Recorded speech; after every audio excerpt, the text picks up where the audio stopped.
Muito bom dia, seja muito bem-vindo ao nosso programa Manhã Viva. Recentemente esteve nos nossos estúdios o Sr. Padre José Granja, que é vice-postulador da causa do venerável Frei Bernardo de Vasconcelos, monge beneditino e poeta, para nos dar a conhecer a vida e obra do Frei Bernardo. Hoje vamos focar na sua obra literária, uma vez que o Padre Granja, como nós carinhosamente aqui chamamos na Canção Nova, já esteve aqui, já nos falou do Frei Bernardo. Quero desde já agradecer-lhe a sua presença aqui nos nossos estúdios. Eu, em meu nome pessoal e em nome, digamos, da causa e também da comunidade betina de Sinsverga, é que agradecemos mais um convite e quero também saudar todos os telespectadores da TV Canção Nova, para quem desejo as maiores bênçãos de Deus, que estejam livres desta pandemia. Sim. E se porventura alguém foi infectado, muita coragem, muita luta que vai vencer. Temos que ter esperança, nós não podemos perder a esperança, porque é ela que move os nossos corações. Mas antes de iniciarmos no nosso tema, eu quero convidar o Sr. Padre José Granja a fazer aqui um momentozinho de oração connosco. Ao pensar no momento de oração para este encontro, para esta entrevista, eu, do mundo que li sobre Frei Bernardo, passei os olhos por vários textos da Bíblia e fixei o meu pensamento num que Frei Bernardo meditou longamente e que eu vou ler e depois vou dizer o porquê da escolha deste texto. É da carta de São Paulo aos Colossenses, capítulo 1, versículo 24. Diz Paulo: agora regozijo-me nos meus sofrimentos por vós e completo o que falta às tribulações de Cristo em minha carne pelo seu corpo, que é a Igreja. Este versículo da carta de São Paulo aos Colossenses, a carta aos Colossenses é chamada uma das cartas do cativeiro, foi escrita na prisão. São Paulo, depois de uma saudação muito afetuosa, de dar graças pela comunidade de Colossos, de dizer que reza por eles, que estão com eles, diz estas palavras: eu estou aqui na prisão e ofereço por vós as minhas dores, as minhas tribulações, para completar na minha carne o que falta à paixão de Cristo. Ora, este versículo, digamos, em termos de exegese, os biblistas, nem todos têm a mesma interpretação, mas a interpretação mais corrente, mais comum, é que, de facto, o cristão, ao ser inserido no mistério de Cristo, participa toda a vida de Cristo. E não é que à paixão de Cristo falta alguma coisa. A paixão de Cristo, digamos, Cristo deu sua vida, deu-a toda, deu completa, e de uma vez e para sempre. Por isso, o cristão, sendo outro Cristo, deve reproduzir na sua vida os mesmos sentimentos de Cristo. Daí que nós, e Paulo sentia isso, que ao suportar na nossa vida as enfermidades, os sofrimentos, nós participamos do mesmo mistério de Cristo, nós estamos unidos à sua paixão, morte e ressurreição. E eu escolhi este versículo porque na primeira obra literária, se assim podemos dizer, ou na primeira conferência, ou digamos, naquela intervenção primeira de Frei Bernardo, que é em 1924, no primeiro Congresso Eucarístico Nacional em Braga, ele, digamos, na sua exposição, ele não só usa este versículo, quando está a falar de Eucaristia, mas ele próprio faz até uma interpretação deste versículo que eu vou ler. Diz ele: completarem em si o que falta à paixão de Cristo. Cita Colossenses 1:24. E então diz ele: não que tenha faltado qualquer coisa aos sofrimentos de Cristo, que foram sem medida, nem intensidade e no merecimento, verdadeira e completa propiciação pelos pecados do mundo. É que, ele cita Santo Agostinho, para compreendermos o mistério de Cristo, não o podemos separar do mistério do corpo místico. que é a Igreja, portanto, todos nós. Cristo, só unido ao seu corpo místico, a Igreja, é que é completo. A interpretação deste versículo, feita por Bernardo Vasconcelos, em 1924, quando eu tinha 22 anos, e revela um grande conhecimento e, sobretudo, uma grande vivência do mistério pascal. Sim. Eu digo sempre que na nossa vida, o mais importante é chegarmos à descoberta do que é o mistério pascal na nossa vida. Porque quando nós fizermos esta descoberta, não haverá mais, digamos, recuos, ou poderá haver recuos, dúvidas, vacilações, mas sabemos sempre para onde é o caminho. Porque eu digo sempre, feliz de quem tem tudo, quem a vida corre bem, mas sobretudo feliz de quem sabe inserir na sua vida o mistério da cruz, o mistério da paixão, porque quando compreende essa dimensão, então tem a chave da leitura para todos os momentos da sua vida. E Frei Bernardo, realmente, nessa primeira conferência que o projetou, digamos, a nível nacional, ele faz esta citação de Paulo e faz exatamente esta interpretação, que é realmente a mais correta. Nada faltou à paixão de Cristo, simplesmente nós, ao sermos assumidos por Cristo, nós completamos tão bem na nossa carne, nós participamos do mesmo mistério. Portanto, não é um mistério à parte, não é um contributo à parte, mas é o mesmo contributo, digamos unido ao de Cristo, não é? No fundo, a nossa vida passa pelo tríduo pascal, não é? Sim.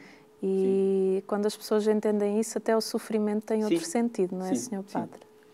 O tríduo pascal é um mistério, só um mistério pascal. Sim. Paixão, morte e ressurreição. Exatamente.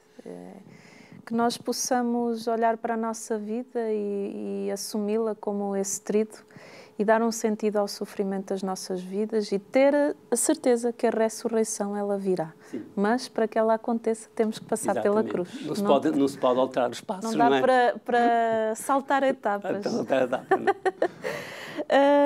Agora, deste momentozinho aqui de reflexão que nós tivemos, já terminou, Sr. Padre? Sim. Temos aqui uma convidada que já é habitual aqui na nossa casa. Bom dia, Alice.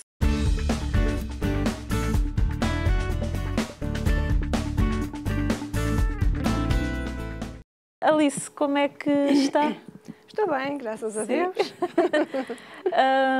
O que é que nos vem falar hoje? Hoje venho falar sobre as plantas, sobre o poder purificador das plantas. Sim. Estas são duas delas, sim, em que purificam o ar. São plantas que recomendam ter em casa. Dentro de casa? Dentro de casa, não são plantas de exterior? Esta também dá para exterior. Sim. Mas é muito recomendada dentro de casa. Porque vai renovando o ar. Renova o ar durante o dia, à noite liberta o oxigênio suave e muito mais puro. Onde houver fumadores, bastante poluição, é uma das plantas melhores. Interessante, não sabia. Para fazer toda essa renovação de ar. Exato, essa renovação de ar. Como é que se chama essa planta? É a espada de São Jorge. Espada de São Jorge. Realmente tem o formato de uma espada. Foi mesmo dado esse nome por causa do formato. Pela forma e pela intensidade que ela tem. São Jorge foi um grande guerreiro. Sim. E ela é considerada uma grande guerreira e defensora do lar. Sim, e do ambiente. E do ambiente. Cuidados é que nós temos que ter com a espada? Esta planta tem muito poucos cuidados, é muito pouquinha água. Sim. Uma vez, 2 vezes por mês chega. Ter mais para o seco. Sim. Ela já vai um bocadinho para a família dos catos, não? Sim. Já vai ali para a família. Faz parte dessa família, sim. Pronto. E é uma planta que a pessoa pode se esquecer que ela lá está porque ela não requer mimos. Porque se lhe dão muitos mimos, depois ela não gosta. Pronto, é uma então para aquelas pessoas que não têm muito jeito para plantas e que se vão esquecendo de lhes dar uma aguinha de vez em quando, esta aqui não precisa de muita água, precisa de alguma, atenção. Sim, esta planta vem da África do Sul, e é uma das grandes paixões dos brasileiros. Ah, é? Ai, que giro, não sabia. É verdade. Que interessante. Lá é uma das plantas, mesmo na rua, que usam muito para fazer vedações, fica muito bonito. Interessante. E essa outra planta? Esta aqui é o lírio da paz. Que bonito. Tem umas lindas folhas e uma flor branca que simboliza a paz, a harmonia. Sim. Também é uma planta que não requer muito cuidado, mas aqui esta precisa de água. Precisa. Eu tenho uma lá em casa. Pois, gosta de estar com a terra úmida, não encharcada, úmida. Sim. Está aqui este exemplar pequenino que já precisava de ser mudado, por exemplo. Esta, ao ser mudada para um vaso maior, ela vai logo tornar-se assim do tamanho mais ou menos desta em pouco tempo. E temos aqui este exemplar que pertence à vossa casa. Sim, que já vamos falar dele. Ok. Mais daqui a bocadinho a gente vai falar dele e que é para também suscitar a curiosidade lá em casa. Está bem, bom, Alice? tá Obrigada. Certo. Nada.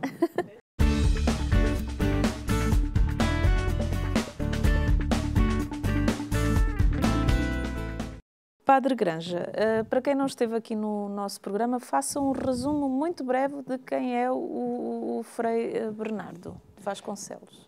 Portanto, o Frei Bernardo de Vasconcelos, assim, é conhecido, nasceu em 1902, no dia 7 de julho, em São Romão do Corgo, Celurico de Basto. Sim. Aos 10 anos, portanto, em 2012, foi estudar para o Colégio de Lamego. Sim. Em 2017, ele teve um problema de uma tuberculose e, portanto, teve que regressar, interromper os estudos. E depois, em 2018, ele vai para Coimbra para fazer os estudos preparatórios para entrar na Faculdade de Ciências.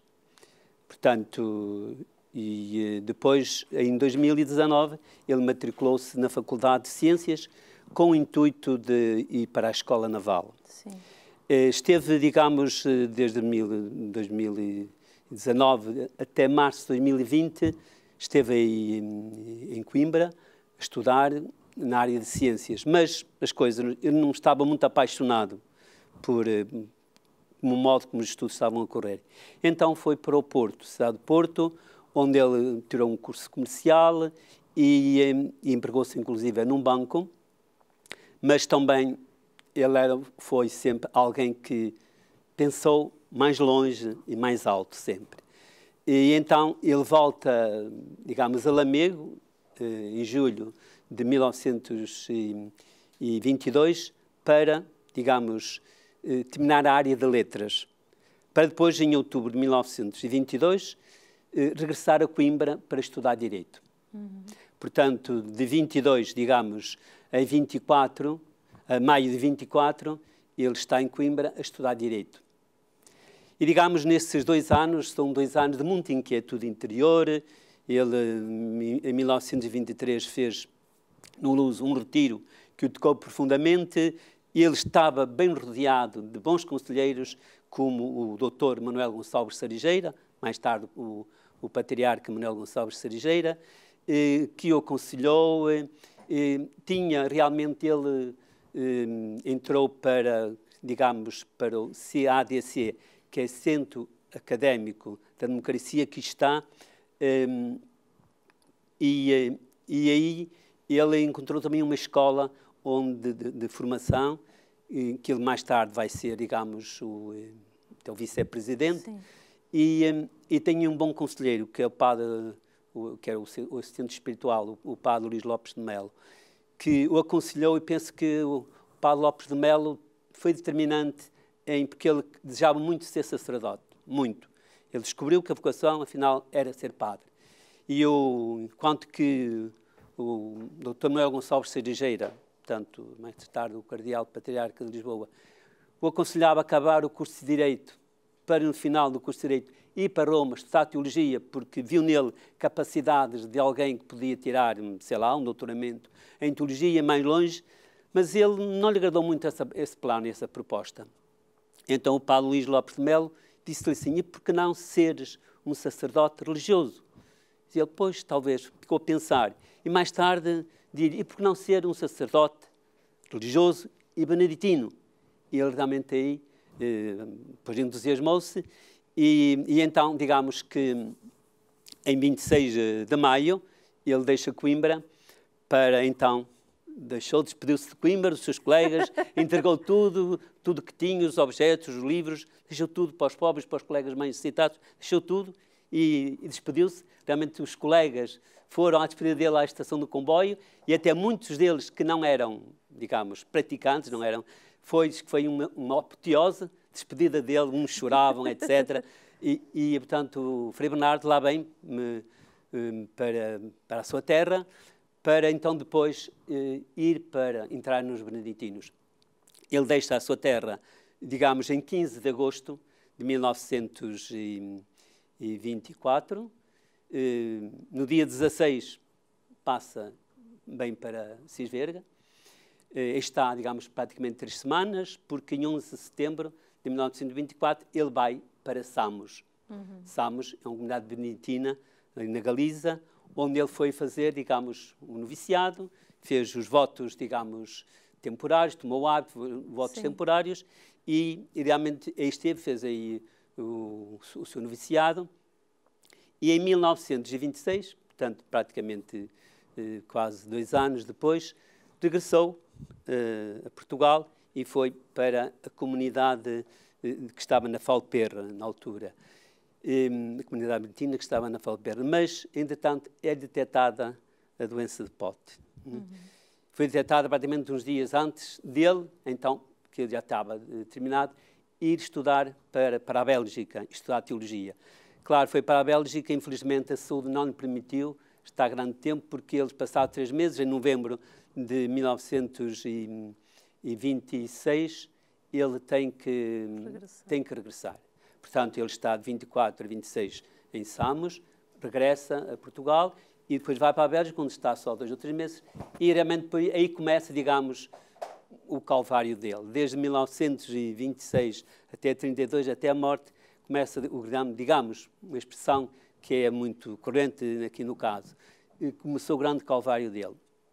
E, claro, digamos, muito acompanhado em termos medicinais, conforme na altura os conhecimentos da medicina era possível, e digamos que ele depois fez os seus votos solenes na Póvoa de Varzim, na igreja de São José, no 29 de novembro de 1928, porque ele realmente fez os primeiros votos em 1925 em Samos, portanto, passados 3 anos, e portanto, ele depois vem a morrer em 4 de julho, a 3 dias de completar 30 anos, no Porto, no São João da Foz, realmente depois, digamos, de 6 anos de uma vida foi-se debilitando, e ele passou grande parte do tempo destes entre 1926 e 1932, à beira-mar, na Póvoa de Varzim e Porto, por causa dos ares marítimos. Do iodo, tudo isso. Sim, resumidamente foi este o itinerário. Digamos que o Frei Bernardo, nos 30 anos, esteve na sua terra, Lamego, Coimbra, Porto, Samos, Póvoa e Porto, digamos, percorreu, e Cisverga, claro, Cisverga. Percorreu praticamente 9 localidades durante a vida dele, não é? Ele já é venerável, certo? Sim, já é venerável. Quais são as virtudes que o tornaram venerável? As virtudes heroicas? Ora bom, digamos, para alguém, digamos, chegar a venerável, primeiro é preciso introduzir o processo da canonização, não é? Claro. O processo foi aberto em 1983, encerrou-se a última sessão solene, foi em 1987, e, digamos, o processo foi encerrado. Digamos, quando é introduzida uma causa para a canonização de alguém, é pedida a Roma uma autorização para abrir um processo. Quando Roma diz que sim, então, a partir daí, é servo de Deus. Né? Digamos que ele, a partir do momento que foi feito o pedido, ele passou a ser servo de Deus. Depois, quando termina o processo, quando todo o processo diocesano é concluído, e digamos que é um processo demorado, porque é preciso fazer o estudo de tudo quanto disse, tudo quanto escreveu, ouvir pessoas para testemunhar, digamos, as virtudes, o heroísmo dele, digamos, aquilo em que ele realmente se notabilizou, é um processo de facto demorado. De maneira que só em 2005 é que o processo ficou completamente pronto para dar entrada na Congregação dos Santos, em Roma.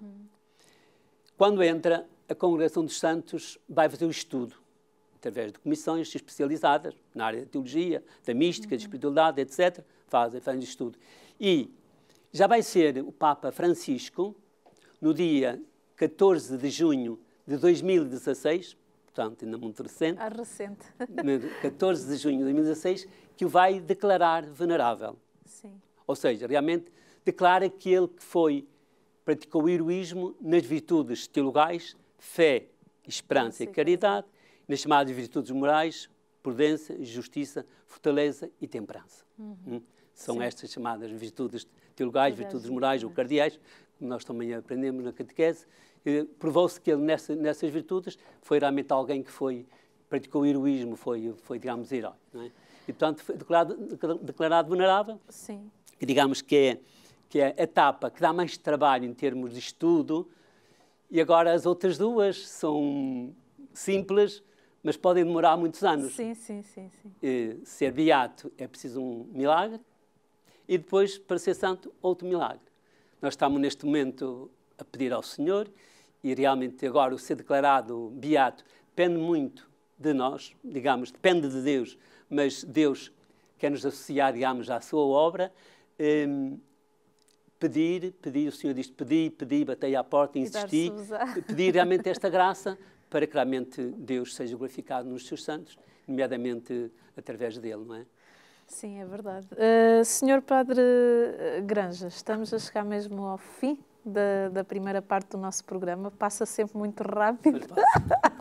Se pode parar o relógio.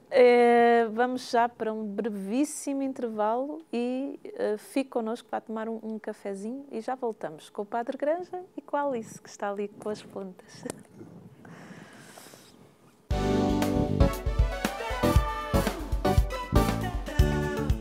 E estamos na segunda parte do nosso programa Manhã Viva. Seja muito bem-vindo. Hoje estamos aqui com o Padre Granja, que é beneditino, que nos vai falar do Frei Bernardo de Vasconcelos. Já esteve aqui uma primeira vez a falar do Frei Bernardo.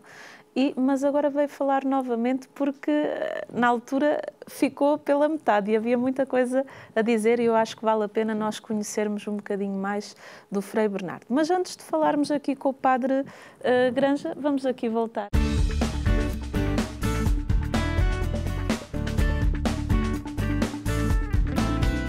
Da Alice, Olá. que é florista da Angelical, aqui em Fátima, não é? Exato. Quem quiser entrar em contacto, como é que faz? Pode consultar a minha página. Angelical? Sim. Ou Facebook? Ou Facebook. Também é Angelical. Angelical. Estamos a falar de plantas purificadoras. Temos a planta Espada de São Jorge e a planta da Paz. É o Lírio da Paz. Lírio da Paz, exatamente. E essas são recomendadas para estar... Olha, como eu ouvi bem. São recomendadas para estar dentro de casa porque purificam o ar. Exato, fazem a renovação do ar. São recomendadas mesmo no interior dos quartos, casas de banho. Ai, que giro. Porque renovam toda a poluição, Sim. todas as impurezas e fazem o oxigênio muito mais suave. Sim. Para podermos respirar melhor.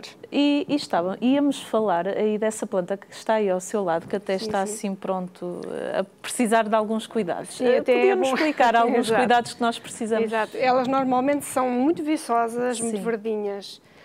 Quando elas começam a ficar assim... mais amareladas. Com as pontas estragadas, mais amareladas, é sinal que devemos tratar dela, não é? Sim. E o que é que temos que fazer? Então, neste caso, corta-se a folha. Sim. Não há necessidade, porque não há solução cortar só a pontinha, porque ela vai escurecendo. Então, corta-se a folha toda. E tem que se fazer um fertilizante, de preferência natural. Sim. Pode ser à base de borra de café, casca de ovo. Gostam de uma cafeína. Sim. A casca de ovo porque tem muito cálcio, não é? A casca de ovo, que é bom para todo tipo de plantas. a casca de banana e a borra do café, além de ser um bom fertilizante, limpa as folhas, que ao limpar com a borra do café ficam brilhantes, lindas e respiram melhor, porque elas respiram pela própria folha, não é? Sim. E esta, pronto, é um dos exemplos em que realmente está a precisar ser tratada. Está a precisar ser tratada e até mudar de vaso. Sim. Porque já está demasiado grande para o vaso onde está. A Alice está-nos a puxar as orelhas, porque esta planta é aqui da nossa casa.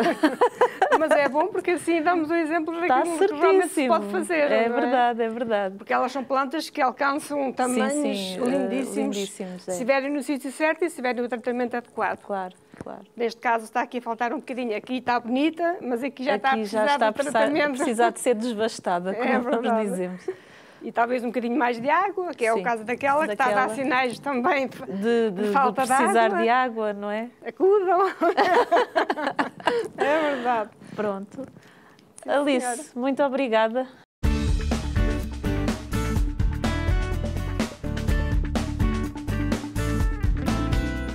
Obrigado. Padre Granja, Frei Bernardo, ele morreu apenas com 30 anos, ainda era muito jovem. Estamos a aproximar-nos também das Jornadas Mundiais da Juventude. De que forma é que este venerável pode ser um exemplo para os jovens de todo o mundo? Lendo tudo quanto foi escrito ao longo, digamos, deste tempo que medeia desde a sua morte até hoje, nós podemos, ou digamos, mesmo antes da sua morte, mas particularmente depois da sua morte, encontramos sempre a palavra juventude. Os comentários que seguiram à sua morte, todos falam nele como modelo de jovem. Sim.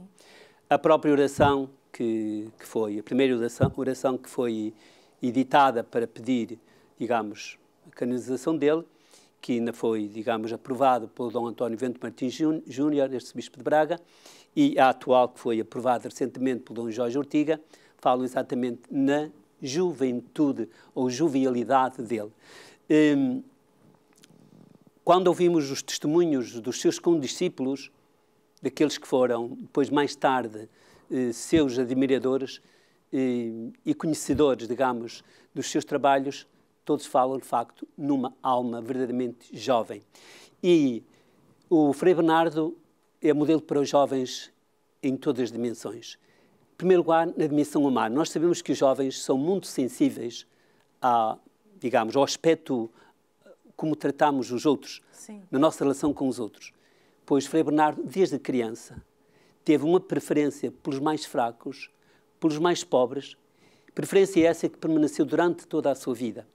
Nomeadamente, como estudante universitário, ele participou na Conferência Vicentina em Coimbra, no Porto, e ele teve aquele gesto realmente, quando se despediu de Coimbra, de dar tudo aos mais pobres, não é? Ele realmente era muito atento, era muito afetuoso, era muito carinhoso. Ele era um trato humano impressionante com todas as pessoas. E por isso, essa dimensão humana é fundamental, digamos. Sim. Nossos jovens são muito sensíveis. Depois, os nossos jovens são muito sensíveis, por exemplo, hoje, a participação no associativismo. Sim. Nas comunidades, nas autarquias, nas paróquias, etc. Pois, Frei Bernardo, digamos, por onde passou, ele participou no associativismo da altura, fundou, no caso, a Cruzada, a Liga Eucarística em Coimbra, mas participou nas conferências vicentinas e, sobretudo, ele deu toda, digamos, a sua alma, todo o seu coração no CADC, que foi a grande escola onde ele foi formado e onde ele também ajudou a formar os jovens, não é? Sim. Em que, pois, o CADC, naquele tempo em que ele esteve como vice-presidente e também como secretário da revista Estudos, que era a revista do CADC, da qual ele foi eleito secretário em 1923, praticamente um ano antes de ser vice-presidente, ele realmente deu tudo. E ele, inclusive, promoveu um retiro no Luso, naquela altura, e, digamos, estávamos em um período de muito anticlericalismo e de muita aversão à Igreja. Ele organizou um retiro no Luso, feito por 2 jesuítas, e que o marcaram a ele, e também participaram 21 jovens, e que marcou também o grupo todo. Mas ele ficou profundamente marcado. Mas ele tomava iniciativas realmente também para o apostolado. Ele trabalhou imenso no CADC, mas também ele tudo fazia, ele tinha uma dimensão, digamos, apostólica, digamos assim, que era impressionante.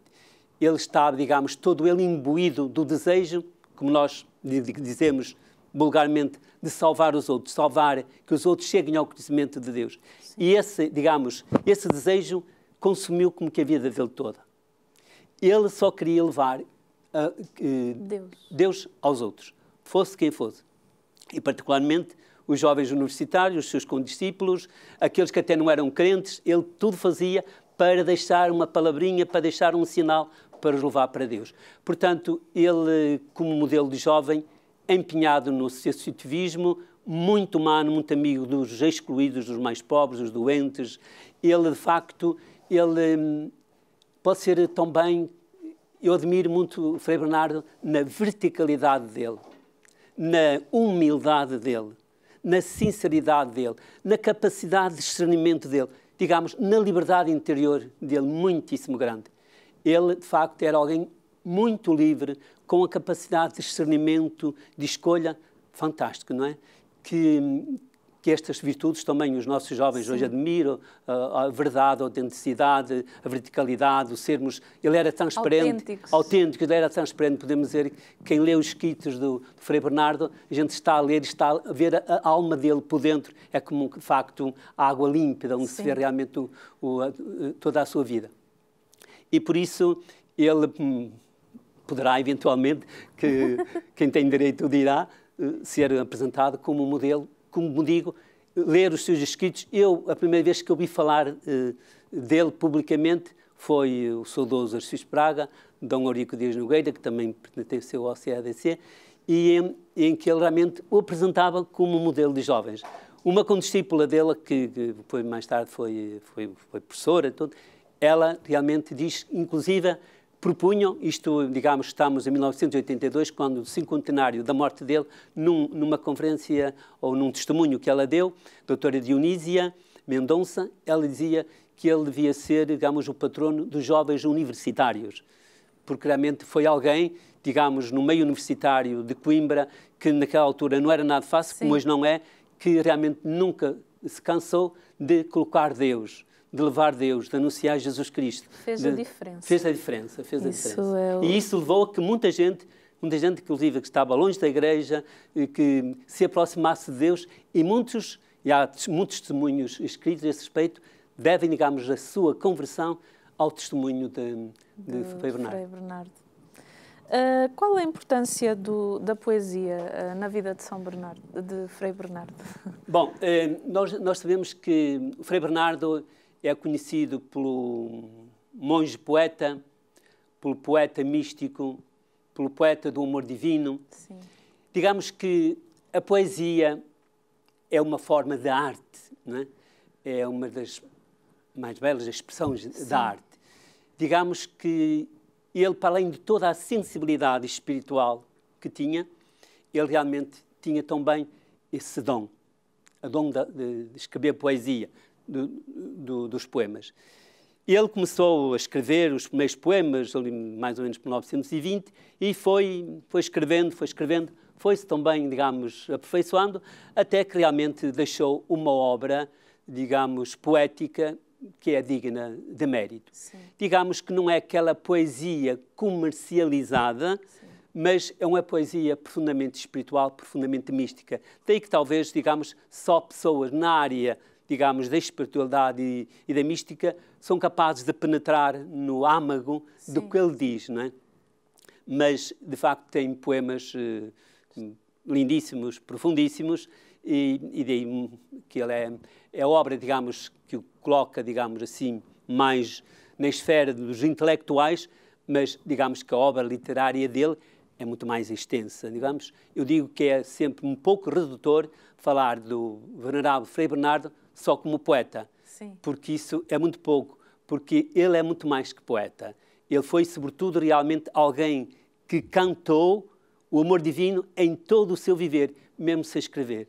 Escreveu algumas poesias, digamos, muitas ou poucas, não são assim tantas como isso, mas ele, sobretudo, cantou o amor de Deus em tudo que dizia e fazia, e realmente as poesias que estão no Cântico de Amor são 31, depois já há mais uma coleção de poesias dispersas, que são mais uma dezena, mas, portanto, digamos que não foi assim, nada extraordinário quanto à quantidade. Agora, realmente, o modo como ele dizia, sim, isso marca a diferença, sim. No fundo, ele cantou com a vida. Cantou com a vida, sim, cantou com a vida, com toda a vida dele. Senhor Padre, fale-nos, então, declame-nos, então, o poema Sangue de Amor. Ele tem uma obra literária de 8 livros, não é? Ele tem, temos, se eu tiver tempo, posso referir os livros que são atribuídos a ele, escritos por ele, e depois outros que foram escritos por outros acerca dele, se houver tempo. Mas, digamos, o Cântico de Amor é o livro que tem os melhores poemas dele. Este livro que tem 32 poesias, este livro foi organizado por ele. E o Padre António Coelho, que era na altura o superior dele, beneditino, aconselhou, a escrever só os poemas mais profundos, com mais qualidade poética, mais mística, e ele deu uma resposta, não. Aí eu admirei que estamos em 1931, portanto, já muito perto da morte dele. Mas ele não pensasse na morte, não. Ele pensou sempre em viver até o último momento, como qualquer pessoa que está doente. E então, em 1931, ele diz ao Padre António Coelho, não. Porque isso, por 2 razões. Dizer um não a um superior é preciso ter muita liberdade interior, muita liberdade interior e uma capacidade de discernimento, porque os 2 critérios que ele vai usar, ou as 2 causas que ele vai usar, são importantíssimos. Diz, não, por 2 razões. Primeiro, porque isso não é verdadeiro. Eu não escrevi só poemas de alta qualidade. Eu também escrevi poemas com menos qualidade. E, portanto, pôr poemas com menos qualidade é o retrato da minha vida. Porque eu cresci também no campo da poesia. Segundo, diz ele assim, porque também não é muito humano, porque eu não canto só, digamos, poemas, digamos, de alta espiritualidade. Eu gosto de cantar a natureza, o amor da mãe, o amor das crianças, as coisas, a vida, e, portanto, é também as realidades mais comezinhas que eu gosto de cantar. Mais simples. Foram esses 2 critérios que ele apontou a Dom António Coelho para não pôr as melhores poesias, mas pôr esta coletânea tal e qual ele a tinha organizada, não é?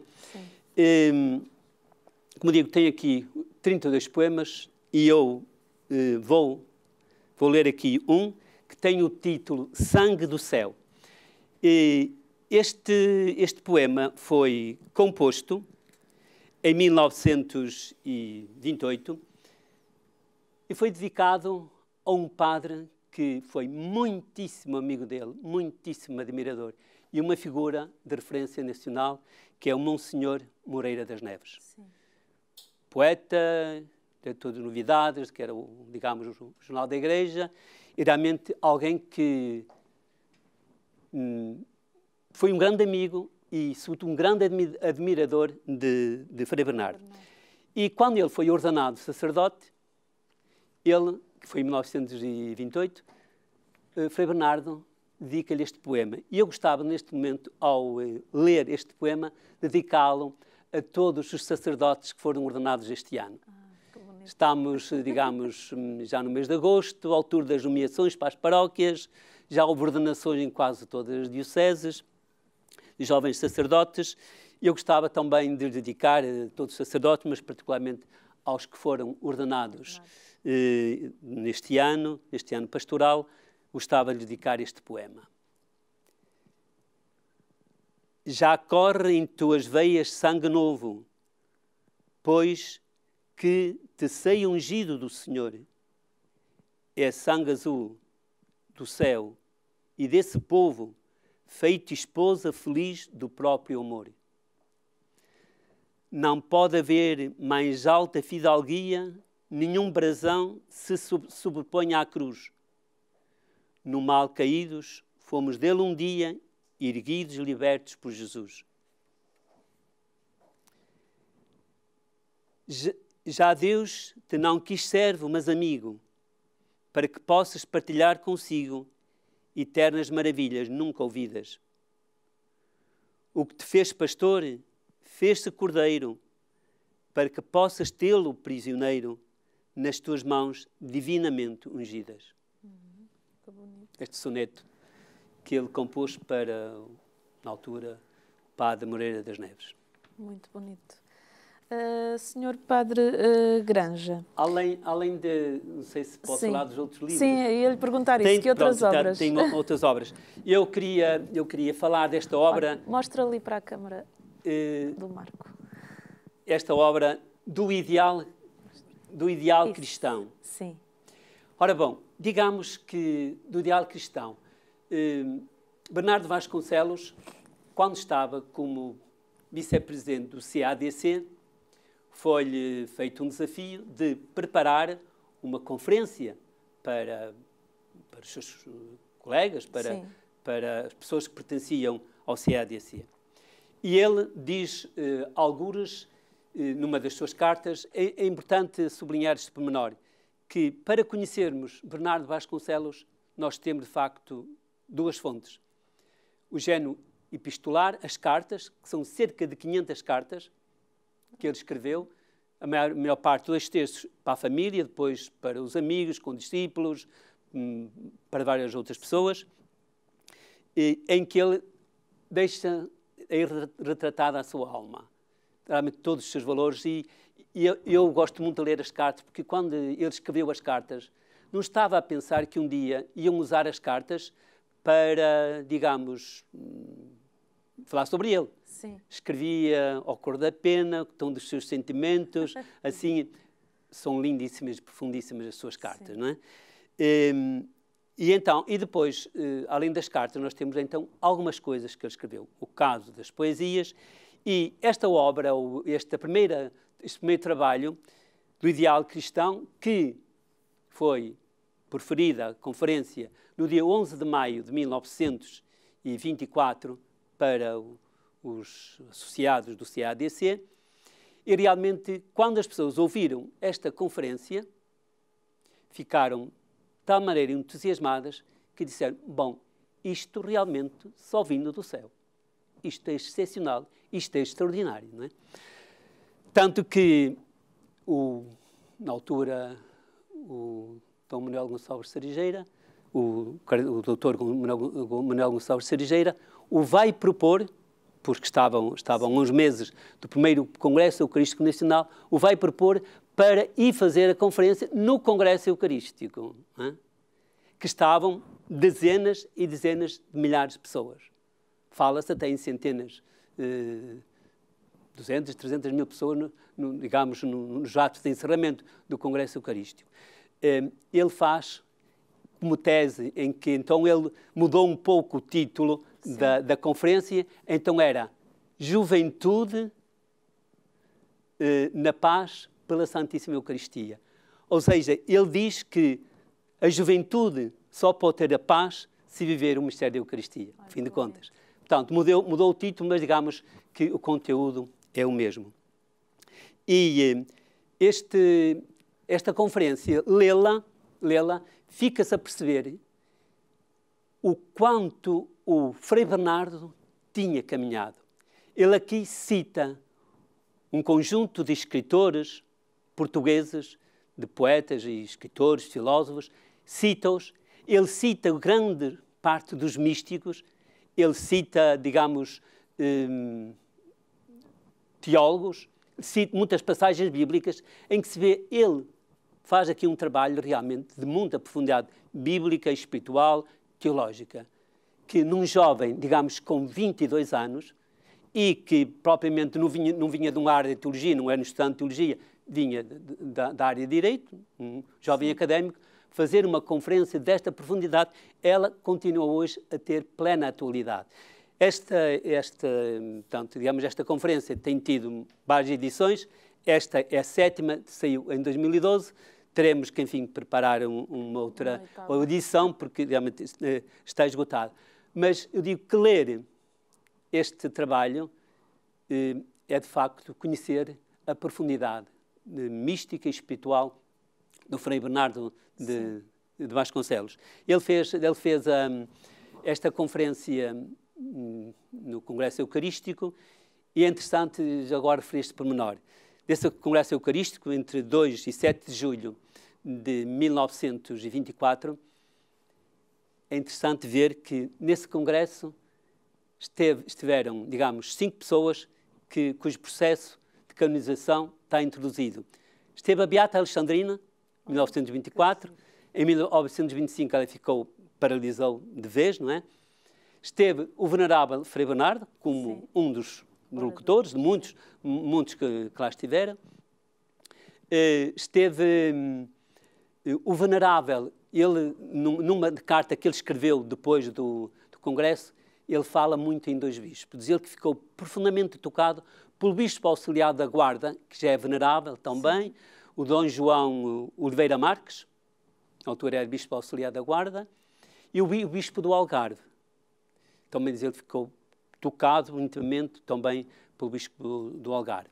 Mas, além destes 2 veneráveis, de facto, nós temos um servo de Deus, o padre Abílio Correia, que era parco numa paróquia em Braga, São Médio deste, e claramente teve uma dimensão eucarística enorme, é o padre da Eucaristia, é o padre a quem se deve os Laus Perenes em Braga, enfim, é o homem realmente do sacrário, não é? Isso é que Braga também é uma diocese tão eucarística, sim, tem sempre... Temos sempre almas muito pelo menos apaixonadas eu quando vou a Braga, as igrejas estão sempre abertas, o Santíssimo está exposto, eu acho que é muito forte a Eucaristia, a vivência da Eucaristia. E também tenho que citar o Dom Manuel Mendes da Conceição Santos, que na altura era bispo de Évora, arcebispo de Évora.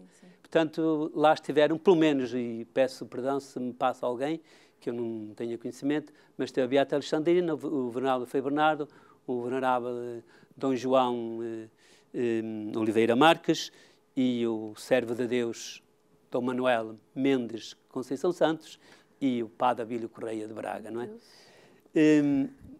Pronto, esta era uma obra que também gostava de falar. Não sei se o tempo me vai... Não, já estamos a chegar ao fim. Não, pois, meu Deus, eu tinha tanta coisa. Olha, há outra obra que eu não posso deixar de referir. Vida de Amor. Há o Cântico de Amor e a Vida de Amor. A Vida de Amor é uma obra, digamos, atribuída a Frei Bernardo. E digamos que o conteúdo pertence. Mas a Vida de Amor é uma autobiografia, embora não escrita por ele. Foi escrita em 1933, portanto, um ano depois de sair o Cântico de Amor, e é de referir que o Cântico de Amor vinha no correio, o primeiro exemplar para ele, quando ele morreu. Não chegou a receber. Por um espaço de 2 ou 3 dias, ele recebia o primeiro exemplar. Já estava no correio, quando chegou, ele já tinha morrido. Portanto, foi em 1932, esta obra.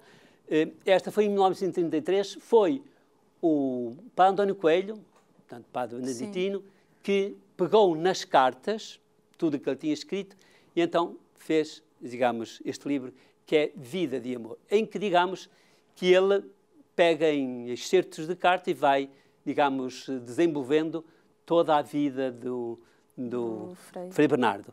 Quem quiser depois conhecer o Frei Bernardo, a partir das cartas que ele escreveu, é este livro. Sim. Está aqui, digamos, temos aqui, está aqui toda. Portanto, é atribuída a ele uma autobiografia, embora tivesse sido organizada, depois da morte dele, pelo padre António Coelho.